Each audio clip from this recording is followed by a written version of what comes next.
Welcome to Maximus Live. I'm your host, Dr. Cam Sapa, CEO of Maximus, and this is sponsored by my company, MaximusTribe.com.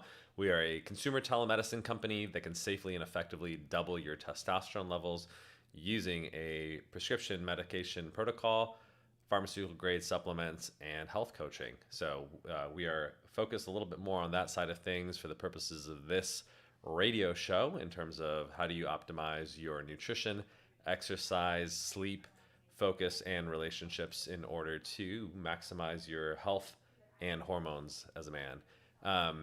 We try to have this to be more of a fun call-in radio format. I am a licensed clinical psychologist and psychiatry professor, so I obviously do this for a living, and I'm happy to help coach people through whatever interesting questions, issues that you have.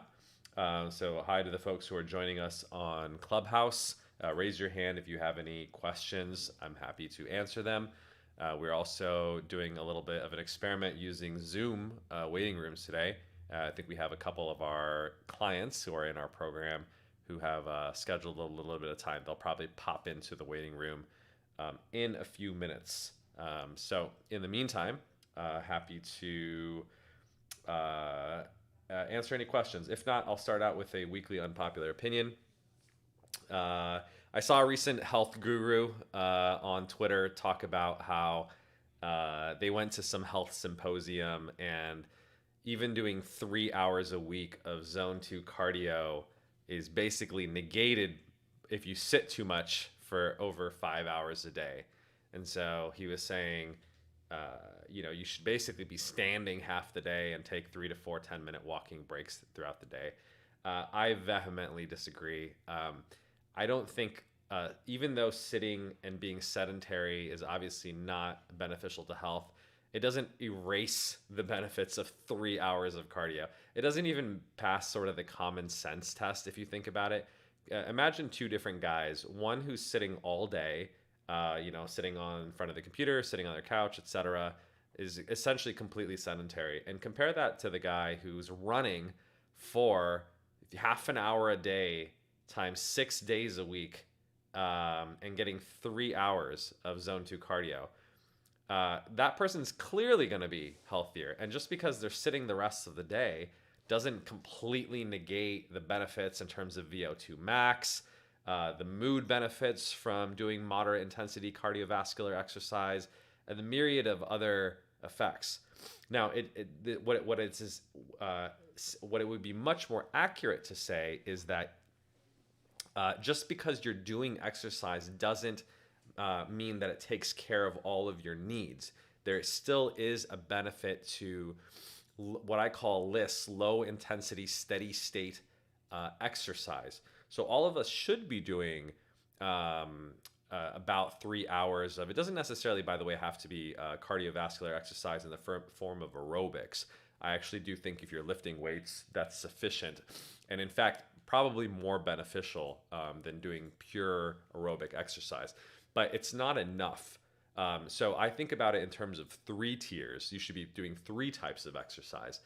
First, the base or the middle intensity of the exercise, it should be 3 to 5 days a week of muscle strengthening exercise. Now that can be lifting weights, but obviously some people prefer yoga, Pilates, anything that it spurs muscular development and hypertrophy should be the base, especially in fact for women who have a higher risk of osteoporosis. You need stuff that puts pressure on your bones in order to increase your bone density. So even though people are afraid of impact, you don't want necessarily ridiculous amounts of impact, but some impact is actually good. That's why actually running is superior to cycling when it comes to building bone density. The little bit of pounding is not bad for you. So you want to do that. Ideally, you want to do 1 day a week of some high intensity interval, such as an interval training or a sport that naturally looks like interval training. If you like playing soccer, you like playing basketball, anything where there's like an on and off, you're kind of doing some sprints. You ideally want to do that 1 day a week to build up your cardiovascular, or at least do a little bit of cross training if you're a regular weightlifter, gym goer. And then as the base of your training, you should do that LISS training, that low intensity, steady state training. I always recommend people to try to do about 7,500 steps a day if you're doing walking. And another way of saying it is at least 30 minutes of walking a day. I actually recommend people walk all throughout the day. Take little 5-minute walking breaks, but do that 6 times a day. I actually argue that's way better than standing all day. There's a lot of research from professions like people who are barbers, people who are pharmacists, people who stand all day develop varicose veins. They develop joint and knee problems. It's uncomfortable to stand all day. And I am against actually this constant obsession with standing desks. Now, I know some people swear by it. If it works for you, God bless you. But I don't think people should find it like a health obligation to stand all day. People are, for the most part, quite productive when they're sitting, and they're much more comfortable when they're sitting. But you should get up, do 5 minutes of walking every 25 minutes or 10 minutes of walking every 50 minutes. So you schedule your meetings so that you have gaps in between them and that you're ideally walking every single day. I try to take 6 walks all throughout the day. And that is, in my opinion, better than trying to stand half the day with some weird standing desk setup. So that's my recommendation. Do low, medium, and high intensity exercise. Do a lot of walking, muscle strengthening, and a little bit of sprinting. That doesn't overtax you, but you do not need to stand most of the day. And don't believe the crazy health gurus who tell you that 3 hours of cardiovascular exercise is completely worthless if you happen to sit. That is not true. It's still beneficial. It's just not enough. So that would have been a much more scientifically accurate way of putting it. It's not enough to do it, but don't feel like it's worthless. I think that's a very wrong message to tell people. It still matters a lot. And obviously, like I said, someone who runs 3 hours a week, it just makes much more common sense that that person's going to be healthier and fitter than someone who sits on their ass all day. So unfortunately, sometimes these influencers just put out some stuff that's garbage. That's why I always tell people, be careful who you listen to. Just because they have a degree or prestigious title doesn't mean they know what they're talking about. Unfortunately, a lot of people talk out of their ass these days. So be critical when you evaluate the science. I'll give you another example of this. I was on LinkedIn. There was a company that was promoting a algae-based omega-3 supplement and was arguing it's superior. And I was like, cool, where's the research? I want to read this research. Because I was like, what's the bioavailability in terms of the absorption of this new crazy supplement? Maybe it is better. I want to look at the data. So they sent me this study that was saying, okay, in young men who take the supplement, they get all these beneficial, improvements in their blood lipid markers. And I was like, well, that's a different question. I wasn't questioning whether taking omega-3s make you healthier. There seems to be good data on that as long as it's not excessively oxidized. My question was, what is the bioavailability or absorption compared to fish oil and krill oil, which is the common forms that are on the market? So they did send me a study. I looked at the study, and the study was actually very poorly done. They basically were comparing a fish oil supplement a krill oil supplement that had 1 gram of what's called EPA. There's 2 forms of omega-3, EPA and DHA. Had 1 gram of EPA. And then the algae oil supplement that they were selling had 1.5 grams of EPA. So they had different ratios of EPA. And then the analysis they did, they looked at which supplement increased EPA more. And they found that the algae oil supplement increased EPA by 36% more in terms of the area under the curve, meaning if you graph it over time at a 36% increase in EPA versus the krill oil supplement. And I sat there and I was like, well, you gave people 50% more EPA and then your supplement increased it by 36% more. I was like, well, that's exactly what you'd expect if you give people a higher dosage of essentially the active ingredient, right? So it just goes to show. Now, the only reason I found that out is because I'm a scientist. I publish scientific research. I went through the methodology and I looked very closely at what are you comparing? Are you comparing apples to apples or are you comparing apples to oranges? In this case, it was not a fair comparison. They basically stacked the deck in their favor and saying, well, we're going to give people a 50% stronger supplement, essentially, compared to the krill oil, and then say we're better than krill oil. And I was like, no, you're probably equal to krill oil. So in my opinion, the only reason you take an algae oil supplement for your omega-3 supplement is because you're vegan and you refuse to consume anything that comes from fish. Now, that's its own eating disorder, in my opinion. But on a cost basis, algae oil is much more expensive than krill oil. So if they're equally equivalent in terms of the benefit that you're getting for what you're paying is not any beneficial. In fact, it's worse. I would buy just a good quality fish or krill oil supplement. Like I said, it's not oxidized, although that's hard to find these days. Buy better brands like Thorn and things like that, or ones that test their batches to make sure that you're getting the good amount. But the moral of the reason I'm telling you this story is that it's very easy for a company or an influencer to point to some study and say, hey, look, this supports my notion. This supplement is better than that supplement. But if you don't critically read the research, and unfortunately most people aren't going to sit there like I am and like read scientific literature, it's easy to fall prey for it because you're like, oh, well, that person has a doctor in front of their name, or this company's pointing to a study. That does help. It's always better to have a study versus no study. It's always better to have credentials versus not credentials. I'm not discounting the value of these things, but it's not an automatic assumption that just because there's a study or that just because there's someone credible saying it, that you should absolutely believe it. That's why I think it's really important who you follow in terms of making sure that they are credible. They really scrutinize the scientific literature that they put out versus just like, hey, this new study said this new thing, and every day they're like touting some benefit that doesn't really translate into real results. So I think the difference is when you're a clinician like me, meaning you treat patients in the real world, you really care much more about clinically meaningful results in terms of what actually moves the needle in terms of people's health, something they can feel, something where they can notice a difference, where there's clear performance improvement. So that's why, sometimes unfortunately on social media, you're trying to characterize something in 240 characters in a tweet, and people oversimplify things and say 3 hours of cardio is erased by you're sitting too much. And it's like, no, it's that obviously doesn't make any sense.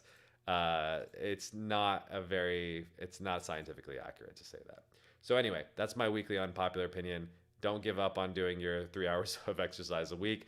Just get up and walk more in addition to that. It's not sufficient, but it's not erased. No responsible scientist would say cardio is erased by sitting too much. That erased is a nonsense, non-scientific word to use anyway. All right, so that's this week's unpopular opinion. I'll start taking questions from the audience. Raise your hand if you have any questions about optimizing your testosterone, or any questions about diet, exercise, sleep, supplements, or even relationships. I like taking relationship questions as well. We had a question from YouTube. Does swimming count as HIT training, HIT training? Yeah, it's a great question. HIT training is actually not defined by the type of exercise that you do, but the intensity by which you do it. So it depends on, quite frankly, how fast you're swimming and what are the work and rest intervals, right? So if you're doing, let's say, slow lap swimming, in which you're just sitting there for 2 hours and just basically swimming fast enough to stay afloat, that would not be HIT training.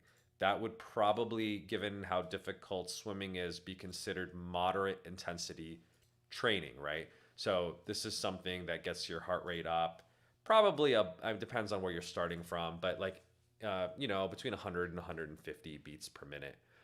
High intensity training would be, let's say you're in a 25-meter swimming pool, probably an average length size swimming pool.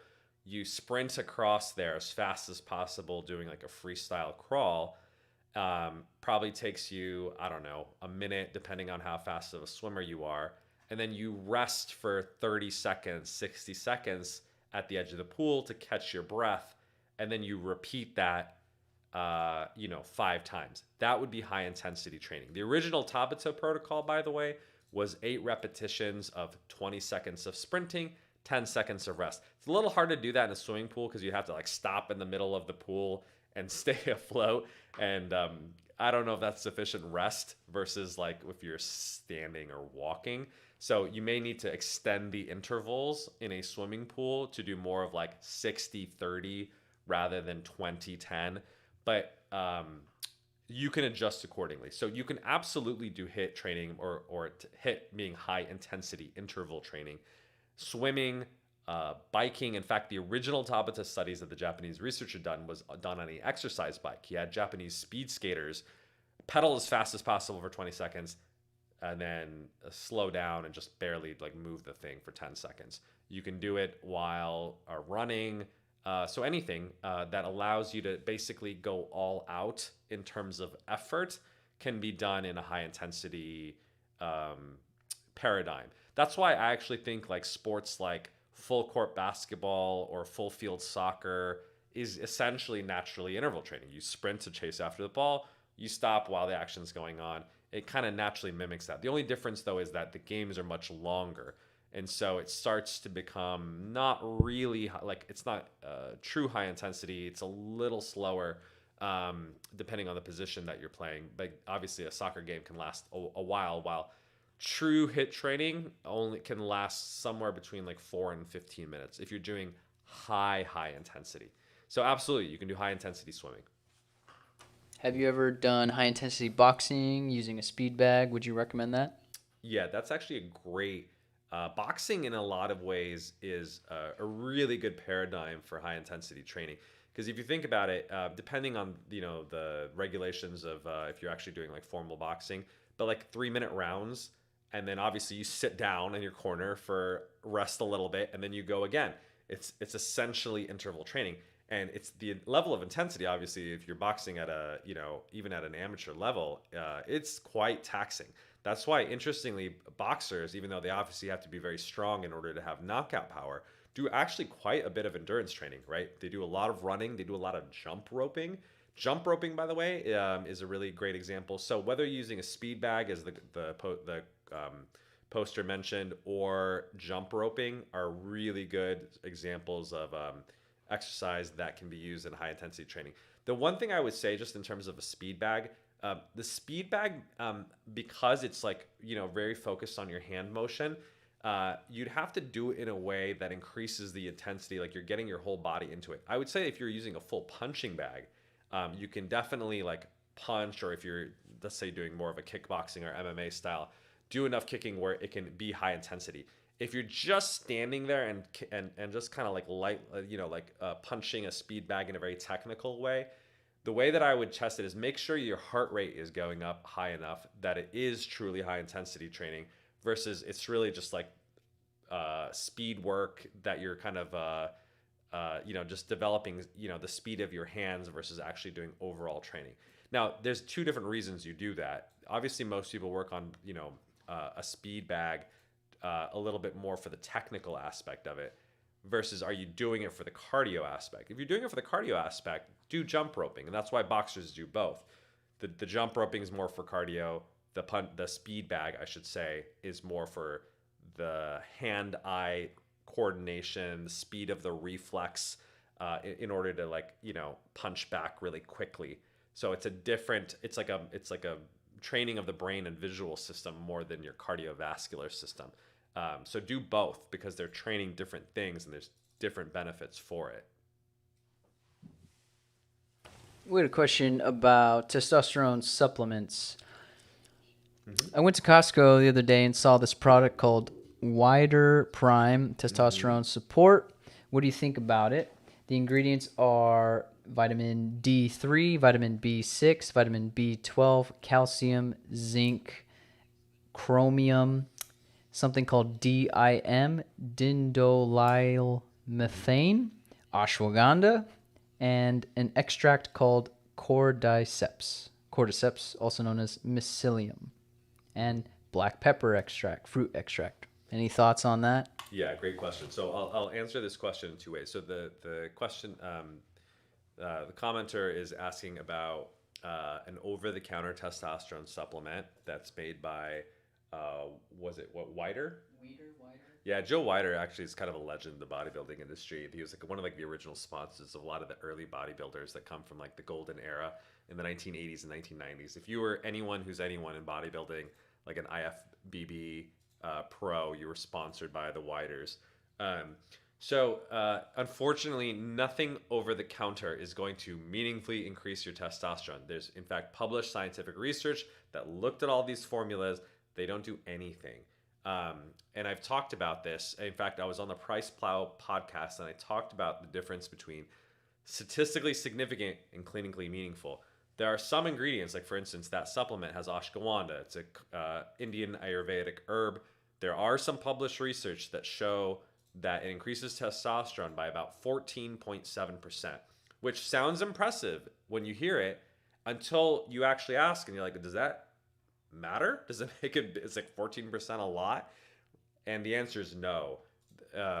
That's, for instance, the amount of variation you might even see on a day-to-day basis. For example, the testosterone levels between someone who gets 7 hours of sleep versus someone who gets 8 hours of sleep is about a 10 to 15% difference. So it's not a huge amount, and it's not enough that you're going to feel any different. I would just generally recommend you get more sleep, and that's, you can save yourself the $30 of paying that supplement. So nothing over the counter really clinically meaningfully makes a big difference, unless maybe you have a gross nutritional deficiency and it's making up for that. In that case, it's not boosting your testosterone. All it is it's restoring your testosterone to where it should have been based on your genetic potential because you have a gross nutritional deficiency. Not necessarily the case most of the time. Now, we do use a nutritional supplement in our program, but we always tell people the supplement alone is not going to increase your testosterone. We only use it because, for instance, people have a vitamin D deficiency. Even in LA, where our companies are headquartered, 2/3 of men are vitamin D deficient, and 100% have below optimal levels. Below optimal is defined by less than 50 nanograms per deciliter, which has been shown to be the threshold that really mitigates severe COVID outcomes and other proxies for a very healthy immune system. So if you don't mind, can you go back to the ingredient list of those supplements, and I'll actually review each of the ingredients and the logic behind it. First one is going to be vitamins D3, vitamins B6. Yeah, can vitamins. You zoom so I can take a look? So here's the problem. The dose makes the poison, but the dose also makes the efficacy as well. There's a lot of supplements, you'll see this, they'll use inferior forms of ingredients or they'll severely underdose it. So how much vitamin D is in that supplement? How many IUs? 400 IUs. Yeah, so 400 IUs of vitamin D is quite frankly worthless. I'll tell you, in our supplement, we also use vitamin D, but we're using 10,000 IUs instead of 400 IUs. So it's obviously, 20 times, more than 20 times more. And the reason for that is, I've looked extensively at sort of the effects of vitamin D supplementation. And unless you're taking 5 to 10,000 IUs, it's not going to meaningfully move the needle in terms of getting your levels, especially if you're in the deficient range, up to the normal and especially up to the optimal range. Most people are so deficient that the majority of folks, unless you're getting a lot of sunshine, especially midday sunshine, you need to take 10,000 IUs. I even personally, I take our 10,000 IU based supplement. Even me living in LA, I have a nice tan. I get sunshine. I go out for lunch. When I do not supplement, my levels are at 28 nanograms per deciliter. It's actually deficient. It's below the threshold of 30, which is considered generally deficient. When I supplement with 10,000 IUs, I think my last time I measured my levels, I was in the 70s. So well above the 50 kind of threshold for optimal. And that's what most people need. What were some of the other ingredients in that wider supplement? Let's just run through it real quick.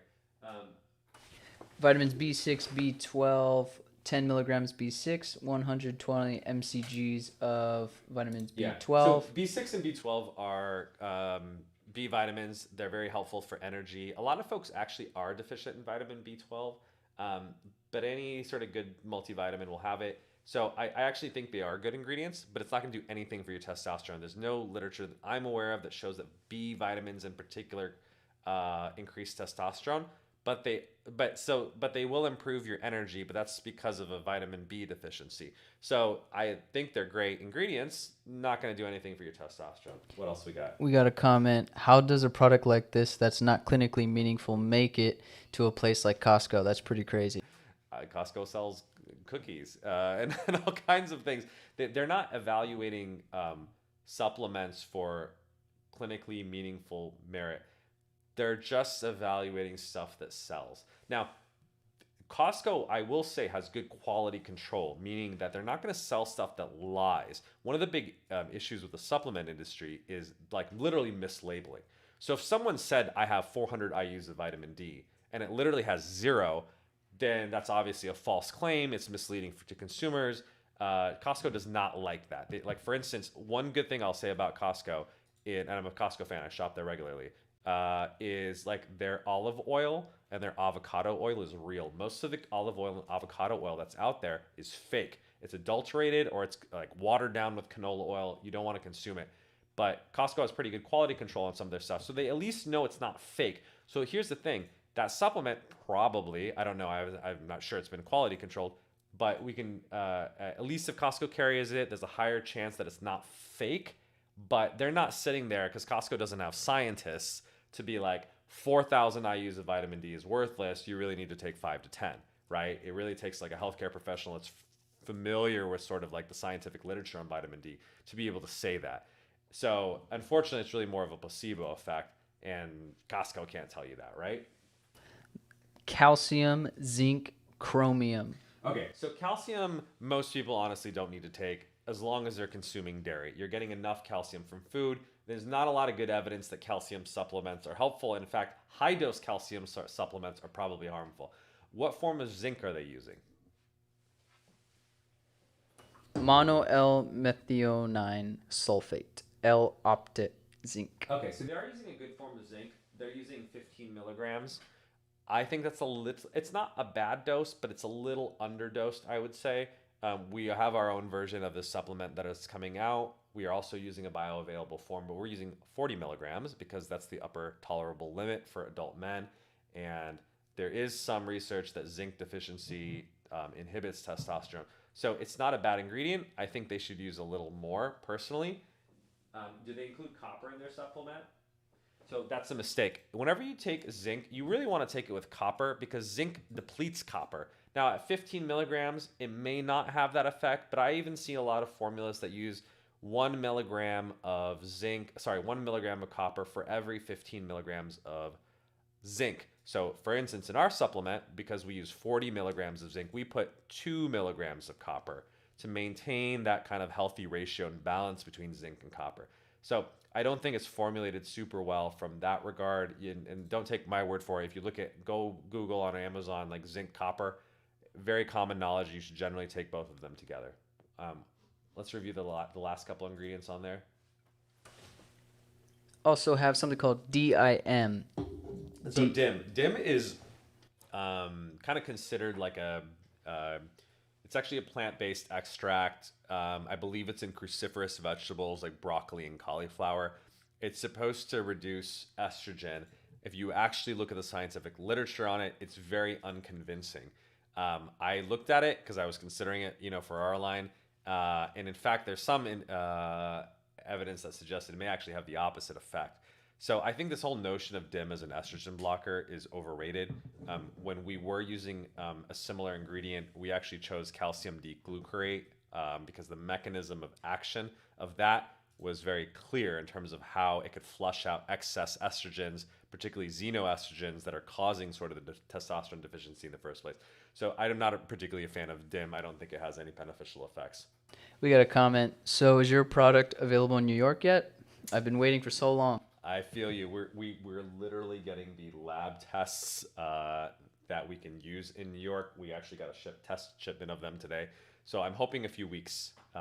So be on the lookout. And the next ingredient is ashwagandha extract. So we talked about ashwagandha, potentially 15% increase in testosterone. Like I said, clinically meaningless. But so some people might say, well, 15% is better than nothing. Why don't I just take ashwagandha? And I'll tell you why. The problem with herbs is that herbs have many different ingredients in them and they have very multifaceted effects, as opposed to taking something like a magnesium where there's only one, generally two ingredients. It's usually magnesium that's bonded with something. Like simple 1 to 2 ingredient sort of formulas have clear effects. An herb can literally have 100 different active constituents. And ashwagandha is a great example of that. Ashwagandha is actually psychoactive, meaning it actually has effects on the neurotransmitters in your brain, including the serotonergic system. That's something that you generally don't want to play with, in my opinion. If anyone's obviously familiar with SSRIs, selective serotonin reuptake inhibitors, which which are the most common, obviously, antidepressant medications that are prescribed, they often have side effects. People have side effects in terms of anorgasmia, meaning inability or delayed orgasm. People have withdrawal symptoms from SSRIs, such as brain zaps. In some individuals, there's an increased risk of suicidality. Now, they can be life-saving drugs for people who have severe depression in terms of, improving them. It can be very helpful, for instance, with folks with OCD. But when you're working with a psychiatrist, you take that cost-benefit analysis to say, well, have you tried therapy? Have you tried exercise? Have you tried all the other things? It's not working for you. Great, let's add some medication to it, and let's take the risk, even though there are side effects.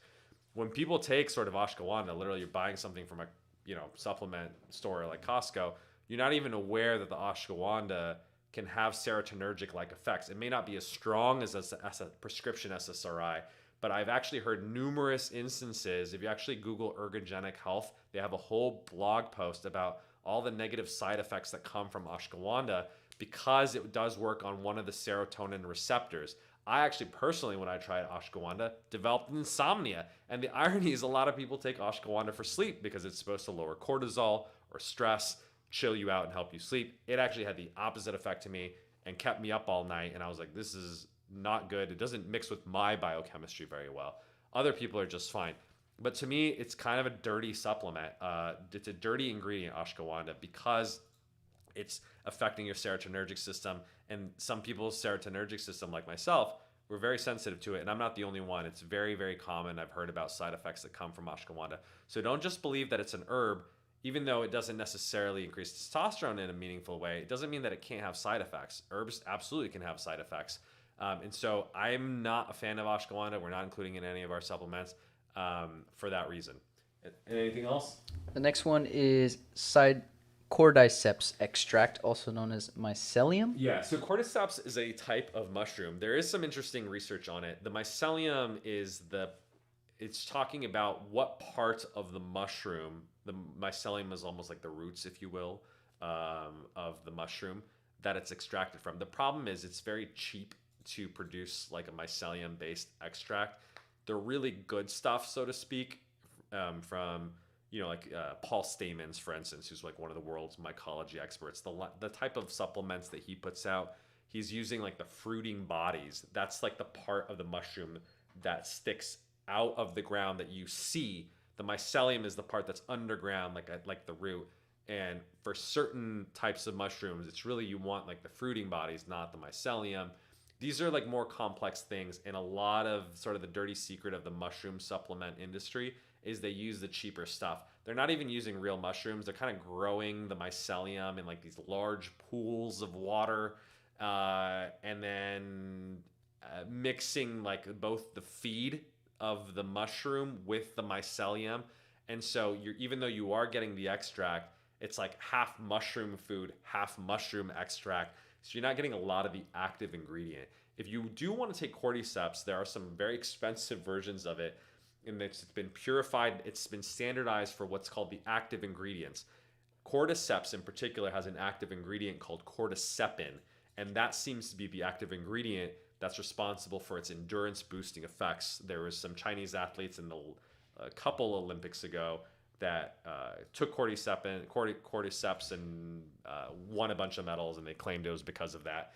I don't know if that's true or not, but if you're going to take it, you really have to take a high quality extract that's standardized for the active ingredient. In this case, it would be cordycepin. I have zero confidence that Whiters is using any sort of standardization. Just because it's using the mycelium, you can basically assume that it's worthless. And then the last is just the black pepper extract. So I really hate this, by the way. So black pepper extract is thrown into every supplement these days. There are some supplements in which it makes sense. An example of this would be a turmeric extract supplement that has curcumin. Curcumin is an anti-inflammatory supplement that is not very orally bioavailable. And so as a result of that, you have to mix it with black pepper extract in order to make it bioavailable. Interesting story about this. If you think about sort of Indian food, which uses a lot of turmeric, obviously, they either use fat in their curries or pepper. And that probably makes the turmeric more bioavailable. Now, they weren't scientists. They probably just figured this out through trial and error. But a lot of supplements, in order to replicate that, add this black pepper extract. Like I said, that makes sense when you're using a bioavailable kind of extract. But in this case, there's nothing in that ingredient list in the wider extract that is like curcumin that's fat soluble that would need a black pepper extract. The downside of adding it is it can upset your stomach. Like, obviously, think about chugging a bunch of black pepper. Even though it's not going to burn your mouth because it's in a capsule, it can irritate the stomach lining if you're consuming, especially like 5-10 milligrams. And this is usually a daily dose supplement. So I'm really not a fan of taking too much black pepper extract unless it's for a very particular reason. I think people just throw it in there because they think it enhances bioavailability, and it really doesn't do that for most ingredients. So I would give this supplement like a D, to be honest. It's underdosed in terms of its vitamin D. The vitamin B is good, but honestly, if you want vitamin D, take a B complex, which is going to be cheaper than this. And like I said, B complex is not going to increase your testosterone. All it's going to do is increase your energy, which is a separate benefit. The rest of the ingredients are not very impressive. The zinc is underdosed. It should have some copper with it. DIM doesn't do anything. Black pepper doesn't do anything. And the cordyceps is the part of it that's kind of honestly worthless.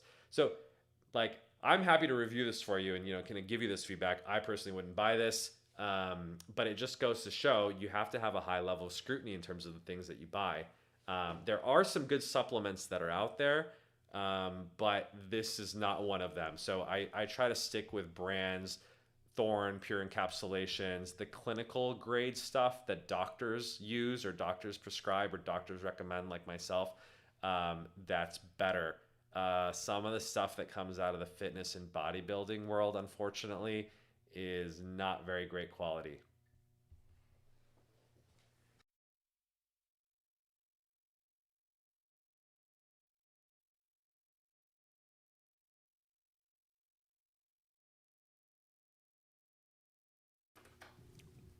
We had a question from YouTube.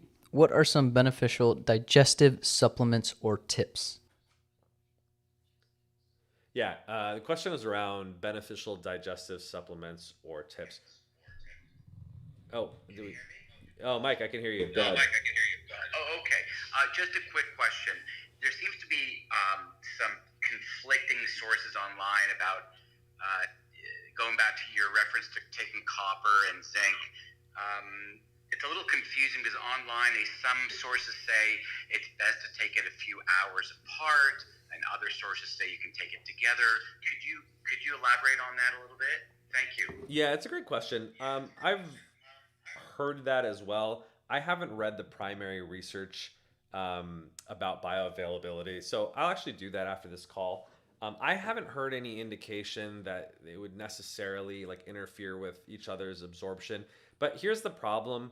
From a practical standpoint, in order to take it apart, you'd literally have to buy a separate zinc and a separate copper supplement. You can obviously do that, but for most people, most of the supplements, in fact, the good ones, have zinc and copper together, or if it's part of a greater formula, whether it's ours or any sort of multivitamin, they're usually together. So I think also from just like a practicality and reducing the amount of supplements that you take, unless I find strong evidence that they really shouldn't be taken together. And like I said, I'll try to look into the research to see if I can substantiate that.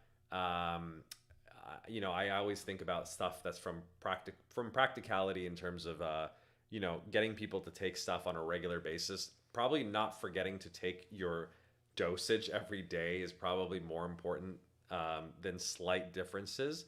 So from that perspective, I would say it's probably better to just take them together.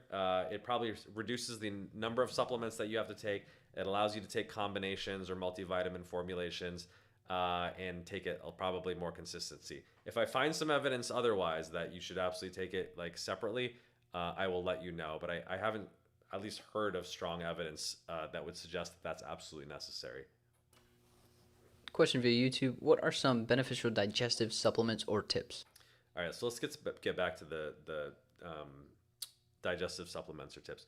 So there's a difference between sort of if you're having a digestive issue that you need to address, obviously, if you're talking about a medical condition, you really should go consult your doctor to find a good GI doctor, because some people like have undiagnosed, celiacs, Crohn's, IBS, irritable bowel syndrome. So the first thing I would say is, like, when you say digestive issues, it's like, what's going on here? Do you have diarrhea? Do you have constipation? Do you have pain? If it's chronic, you should go talk to a healthcare professional, because you don't want to make sure that you're missing something and just going and taking a random over-the-counter supplement when you may have an ulcer, right? And so like, that's a great example, by the way. So if you have an ulcer and you're having stomach pain and that's your digestive issue, you're going to take some random over-the-counter supplements, may or may not do anything, when really the cause of a lot of ulcers is a particular bacteria that they found. I believe someone might have won a Nobel Prize or something for it. And you should take an antibiotic and it'll cure it right away, and you'll be pain-free. So you want to make sure you get a correct diagnosis of what the hell is going on. That's generally what I would say. So if it's something that's verging on like a, it's really causing you like pain or distress or problems, and it's chronic, you should go talk to a healthcare professional. Because trying to self-diagnose and self-treat yourself with supplements is the wrong approach. Supplements, for the most part, should really be taken as a preventative, right?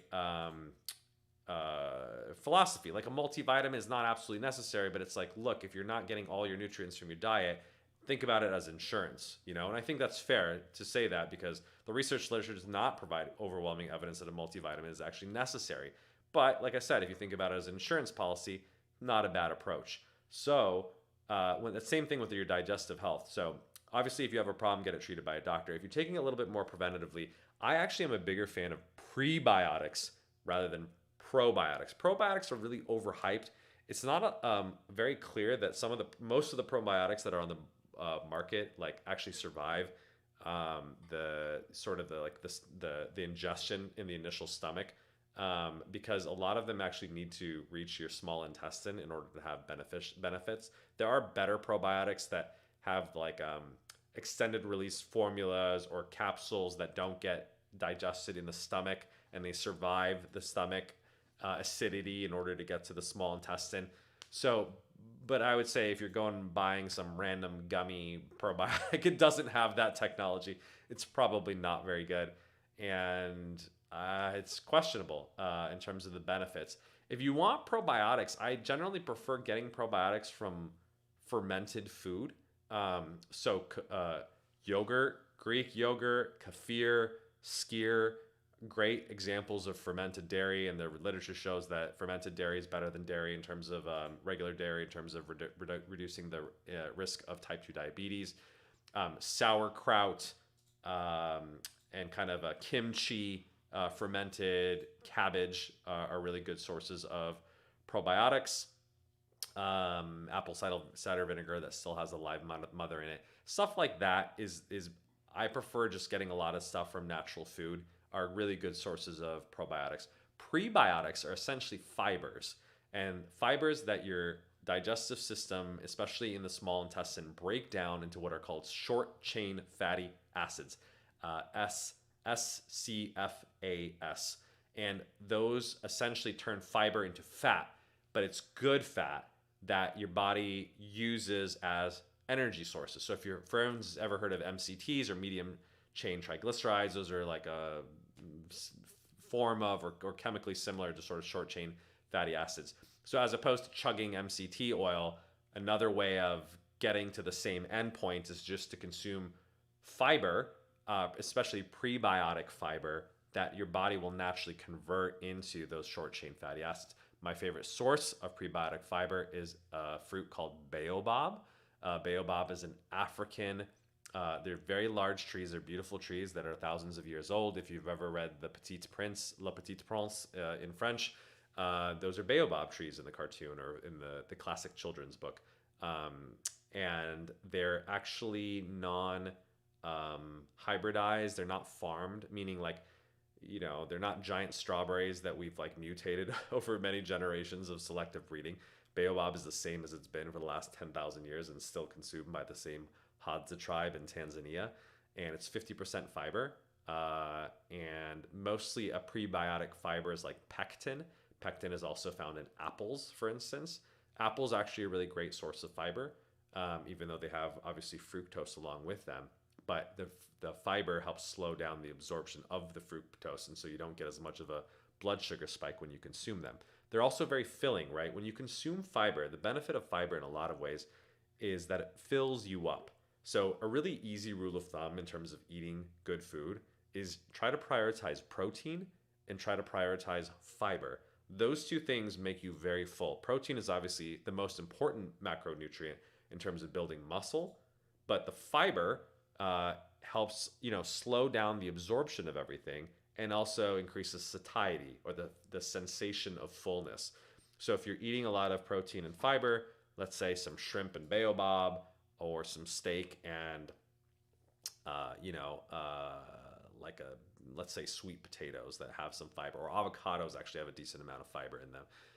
Those will ensure that you're sort of feeling full, and it's really good for your gut health. And so I really kind of like that more orthomolecular approach in terms of getting your fiber and your prebiotics and your probiotics from natural foods. Now, there may be some instances where you're traveling abroad and you're eating kind of questionable street food, and your GI system is not sort of prepared essentially for the different types of bacteria that are not sort of native to your culture, and also your gastrointestinal tract is not sort of adapted to that kind of your microbiome is not adapted to that type of food. Sometimes taking probiotics prophylactically when you travel can reduce some of the traveler's diarrhea and some other issues, but that's really taking it in an acute and a kind of extreme instance. For most people, they really don't need to take probiotics on a regular basis. There is some conflicting research about taking probiotics after or during antibiotics in order to kind of restock or replenish your gut microbiome.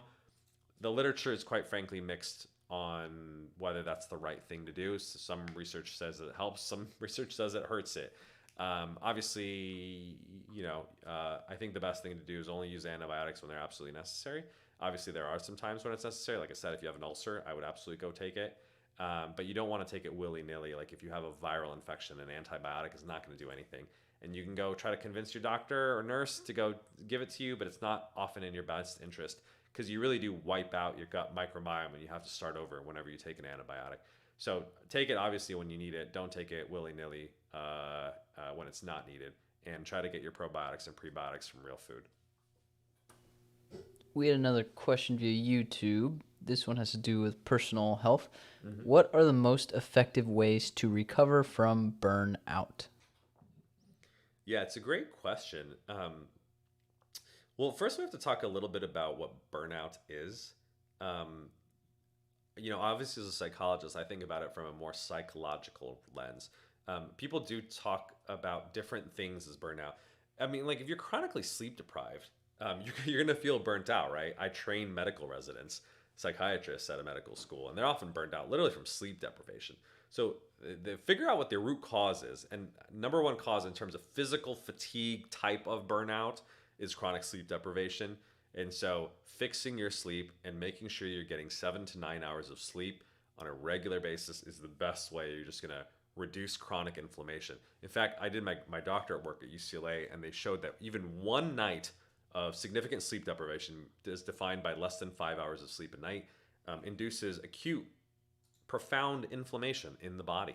So yeah, you can get away with it, especially when you're young, right? In terms of pulling an all-nighter or sleeping half the night because you went out and partied.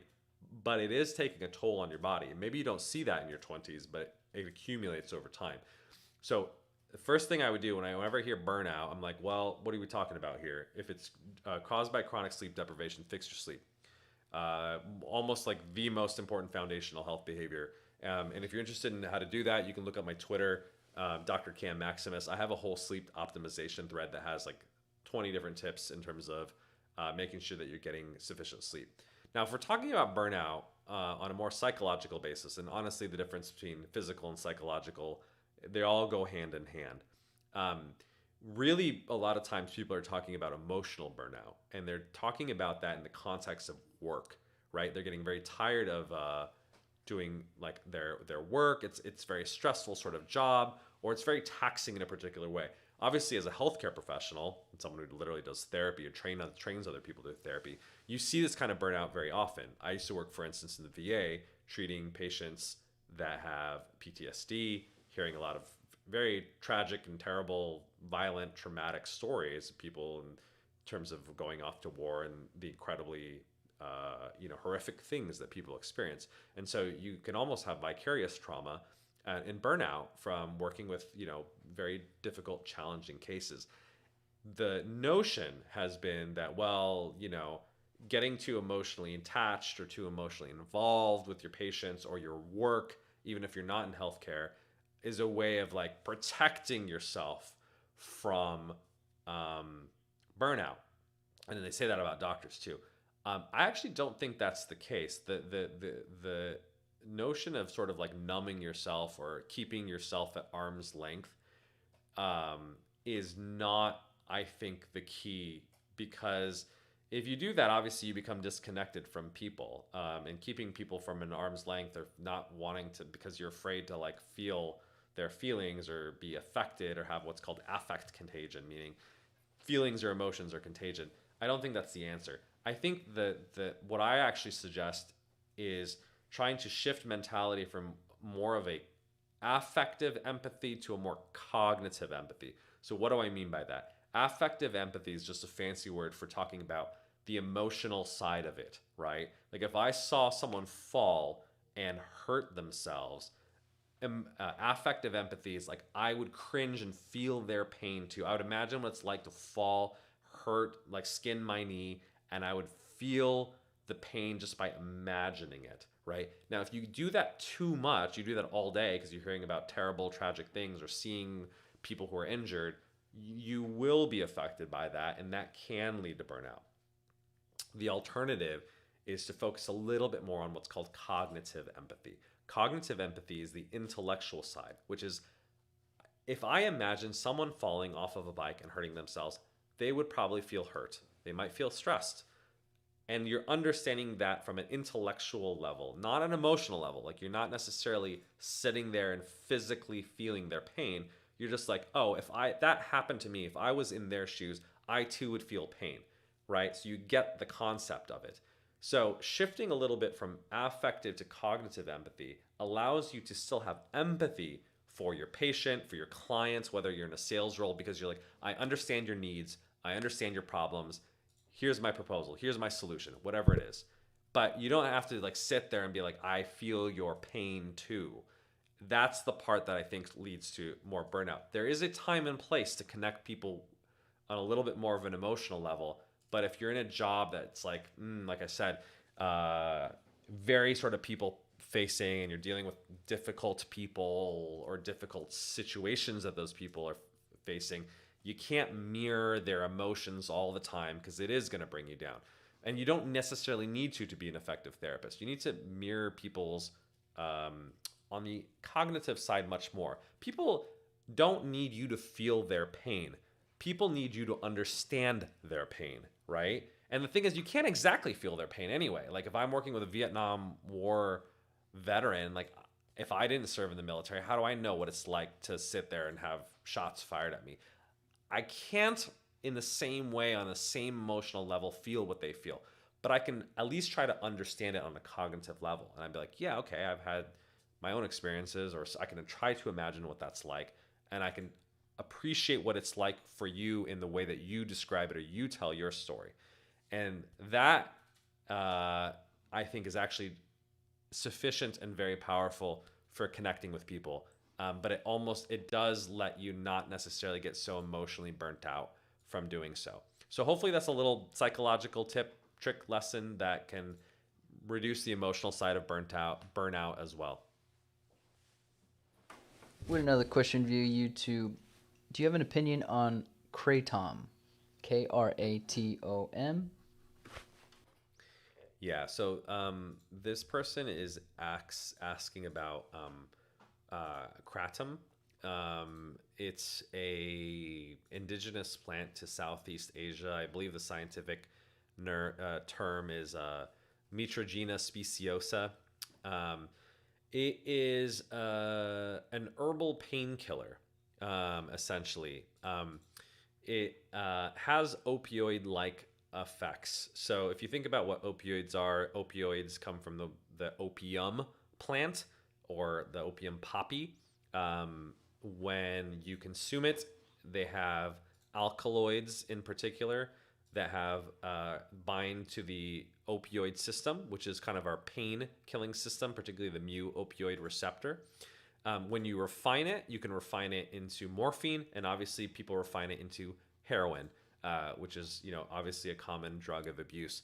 Kratom is interesting because it is legal. Unlike you can't buy like opium poppies, and obviously like morphine is a prescription drug, heroin is an illegal drug, and so a lot of people, because they can't get those things or not get them at least very easily, have turned to using kratom because it's a less regulated plant depending on where you live in the United States.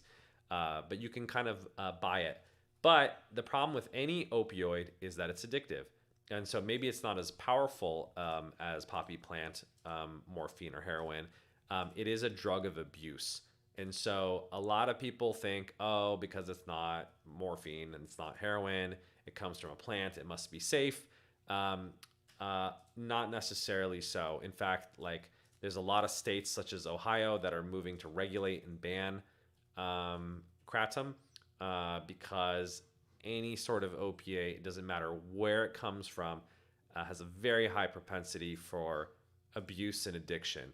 Now, obviously, some people try to argue that it can be used in a safe way as an alternative to painkillers or heroin, but I think you're honestly just swapping out one addiction for the other, and you need to be very careful about abusing or using opioids. So I don't think it's a very safe plant and supplement to take, especially if you're talking about taking something habitually. We clearly know that whatever opioids you take over time can create tolerance, meaning you need to take more and more of it to have the same pain-killing effect, and certainly dependence effects. All opioids have withdrawal symptoms when you become chronically addicted to them, which is why heroin is probably the worst drug in terms of withdrawal symptoms. So I would be very, very wary and obviously discourage anyone from using kratom. It is 7 o'clock, folks. Thank you so much for joining us. If you're very interested in what we're doing, we didn't really talk about our program, but if you're interested in safely and effectively doubling your testosterone levels, you can check us out at maximustribe.com/clubhouse. We have a special link for Clubhouse viewers. You can join us there. We're operating in 13 U.S. states, so we cover 40% of the U.S. population. We have licensed board-certified physicians that can prescribe you a revolutionary pill that can safely and effectively double your testosterone levels. On average, people get about a 1.5 to 2.5 x increase. And you don't need to take my word for it. We send you at-home lab tests. You measure your levels before and then 30 days after, and we prove it because a third-party lab does these lab tests. And if your testosterone does not increase, we will refund all of your subscription fees within 90 days. That's how confident we are that it works, because there's a ton of scientific research. We've treated hundreds of patients. It works incredibly well, and it's incredibly safe. So check us out at maximustribe.com. And if you found this educational, beneficial in terms of learning about supplements, health behaviors, and all kinds of salubrious benefits, you can rejoin our podcast. We hold this every single Thursday, 6 p.m. Pacific time on Clubhouse, YouTube, and other social media channels. In the meantime, you can also join our community for free. It's at discord.maximustribe.com. We have a coaching channel, #coaching, there, in which we have a men's group of a community of over 1,000 men who work on self-improvement. We call it mutual improvement because self-improvement should never be done alone. And so if you want the support, accountability, and brotherhood of other guys who are working on leveling up in terms of their health, feel free to join us. Whether or not you buy any of our products, we provide it as a public service. Thank you to gentlemen, ladies and gentlemen who are joining us today. Hope you have a wonderful Thursday and a very healthy and happy rest of your week.